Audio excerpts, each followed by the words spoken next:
Good morning, friends. It's Curtis Robinson here at Conway Toe to Toe and Toto Farms and Training. I'm going to do a little arm drill for you today. So I kind of want people to remember that you need to manage the weight, the reps, and the sets in a way that's going to give you some really good benefit. You need to take breaks between your sets to let the body reoxygenate. So kind of keep that in mind. Also, train safely, warm up well, do those things, you'll be just way better off. So today I'm going to be curling a couple of 45-pound dumbbells. Normally I work kettlebells, and I haven't worked these dumbbells in a little while, but I was thinking about it, and I was like, I think I could put a little video together. It might be pretty fun. So the first thing I'll tell you is that you can completely isolate in order to get the most out. It makes the drill way harder if we isolate, right? And that's going to give you the most benefit to that particular muscle. If you're doing curls, it's going to be the bicep. You can also kind of swing a little bit, which is going to work the core and the torso a little bit, as well as the bicep. So you're going to get a little bit more blended effect. You'll have a less effective impact on the muscle group and a greater impact on the whole body, which, by the way, if you're an active person like I am, and you have to grab something, you got to lift it up, right? You're not just going to isolate and lift up a bag of, dog food, for example. You're going to grab and use your legs, use your back, use your, all your muscles. So kind of keep that in mind. So the first thing that I want to do is let's go over just some very simple things. So first of all, the 45-pound kettlebell is kind of or dumbbell is kind of heavy. So you can start with a simple warm-up drill with just one, right? So we're going to do a two-handed curl this way, right? And nice and slow is good. That's 2, up and 3, up and 4, and 5, 6, 7, 8. Now 8 is pretty good. If you want to go up ahead and do 10, that's the most I would do for muscle building. If you do 12 or more, you're really doing an endurance drill. So 8 is pretty good. And at this point, you can just kind of relax and shake it off. You're going to feel a slight tightness in the muscles. That means that blood is pushing into the muscle, and it's ultimately going to mean that you're going to need more oxygen. So give yourself just a few seconds to kind of shake it out. Again, this is an easy warm-up drill, so you shouldn't be super tired yet, and you shouldn't be completely fatigued, and your arms shouldn't be like, you feel like you're all kind of bound up and, pumped up, and your arms won't stretch out. All right, we'll do another set of those. Again, let's just do 8. Ready? And 1, 2, 3, 4, 5, 6, 7, and 8. All right.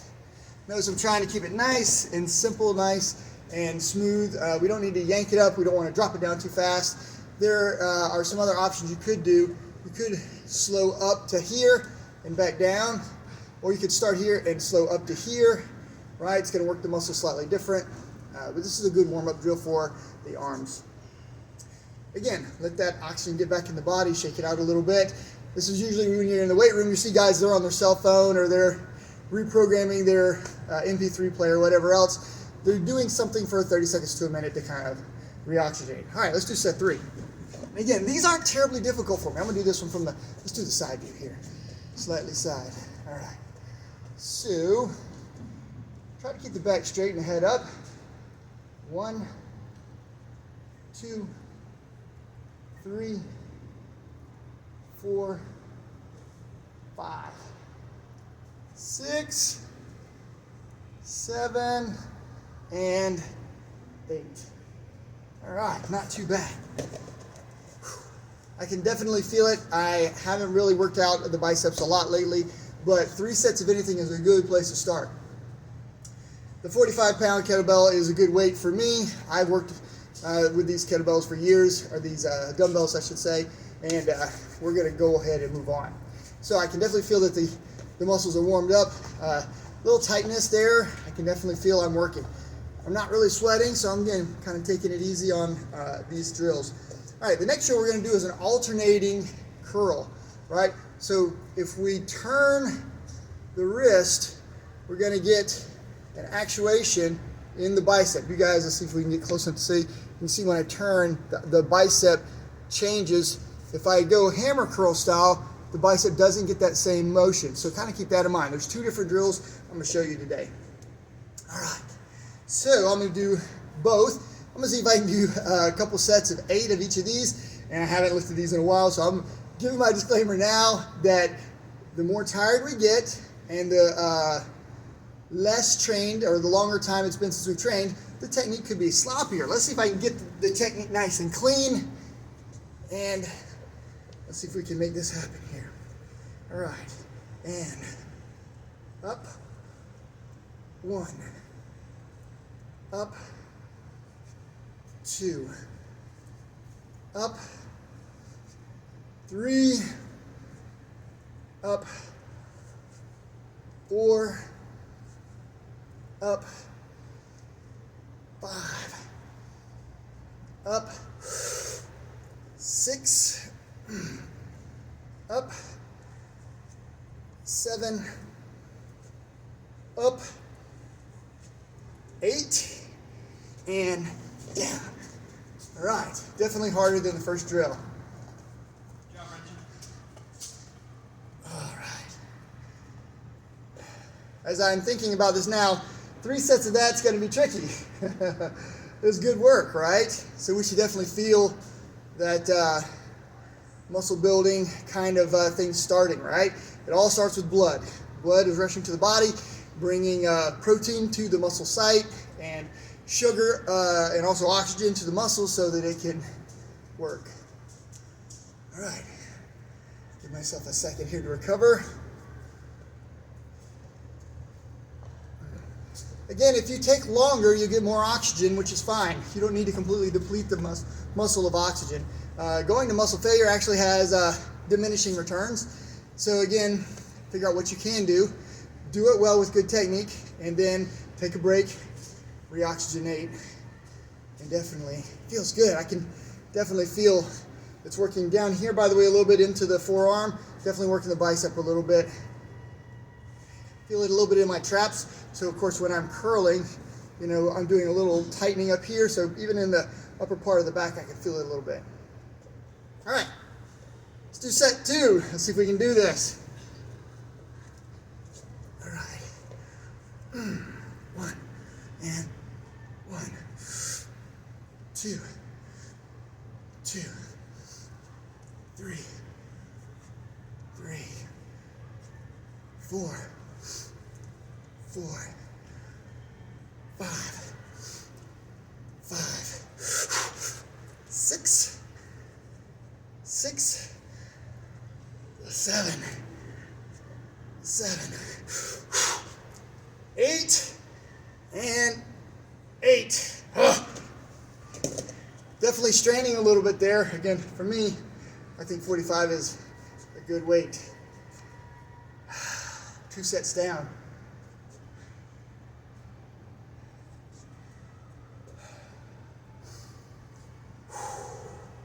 All right, so we're going to be tempted to just jump right into the next set. I know I want to. I don't want you guys waiting forever on the video while I'm trying to recuperate. But we have to tone that down with a little bit of wisdom. We got to think, okay, what can I do? What can I do well? What can I do safely? How much time do I need to recover? Definitely feeling it in the forearms, because every time I grip, right, the forearm starts to actuate, right? And then when I go to turn, definitely feel it in the biceps here, right? So again, I definitely feel it in the forearms. The forearms are feeling kind of thick, kind of heavy.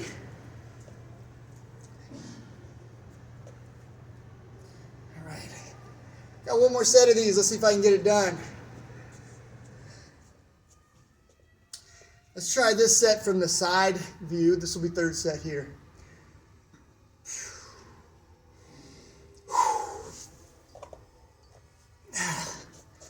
All right. And up. 1. Up. 2. Up. 3. Up. 4. Oh yeah. Up. 5. Up. 6. Oh yeah. 7, 8, and 8.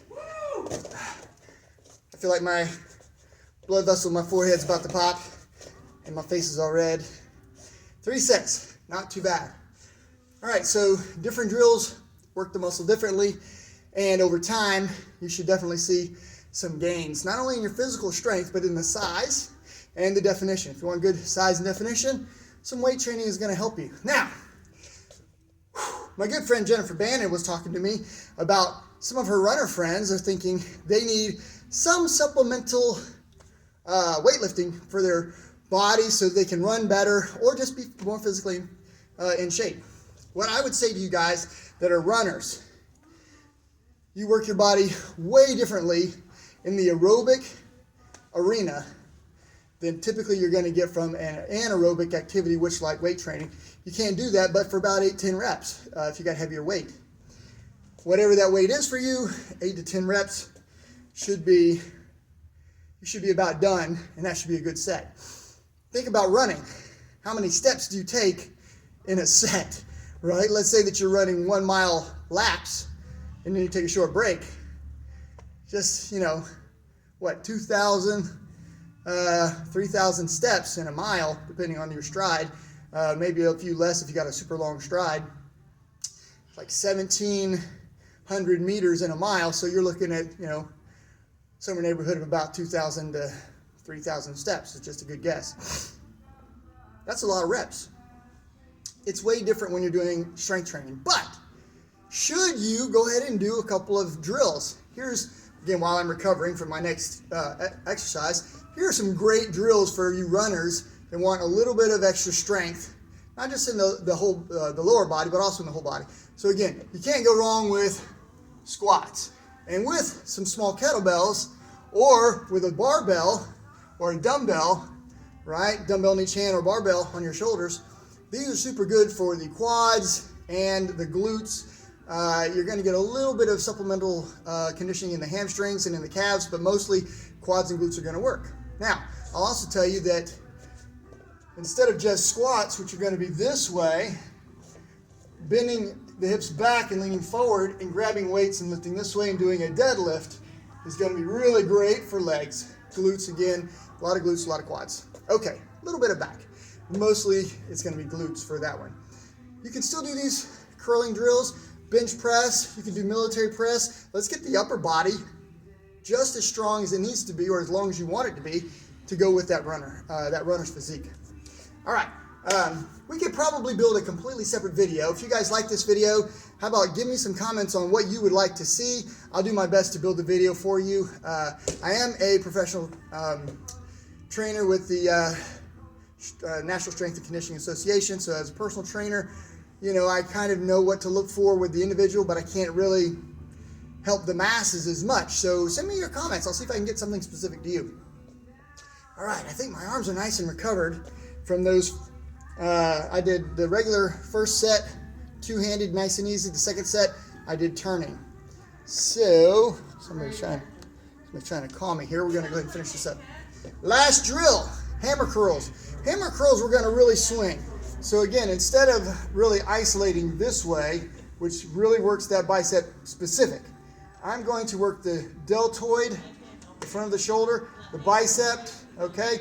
So when you're working two joints, you're getting more. You're also going to see me sway a little bit, so I'm working the core. I'm not getting a lot of work in the legs, but you'll see me kind of swing this almost like I'm kind of running with these 45-pound kettlebells. All right, so these hammer curls, I can get into a better rhythm and really work these. My body does that well. If I had to use the same weight in a isolated curl, it'd be super difficult. So I'm not saying that's a bad thing. I'm just saying that for me, this is a drill that I like, and if you like it too, give it a try. All right, are we ready? All right, hammer curls. Here we go. And right,